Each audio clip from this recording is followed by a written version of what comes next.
What is up guys? Ito magandang umaga, magandang tanghali, magandang gabi sa mga kababayan nating lalong-lalo na sa mga OFW. Pero bago nating umpisahan itong topic na to, mga kababayan, huwag kalimutan i-like, comment, and share itong video natin mga kababayan. Ang topic natin ngayong araw, ito nga pong si dating Representative Tebes mga kababayan.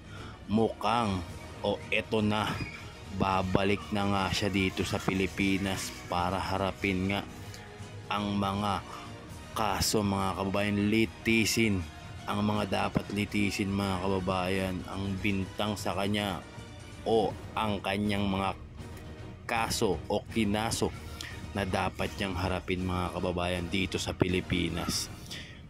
Pero bago ang lahat, kinocongratulate ko muna po ang Department of Justice natin dahil nga po sa pagpapauwi nga po dito nga po kay Tebes mga kababayan.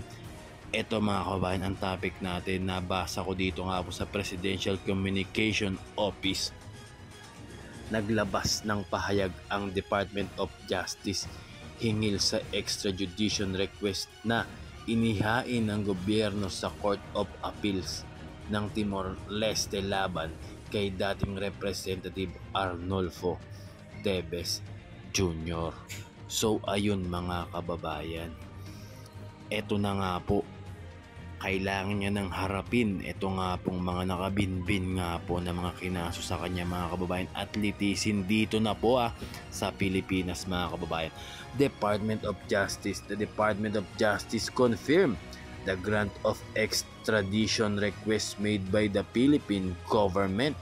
The information was relayed to us by the Attorney General of Timor-Leste.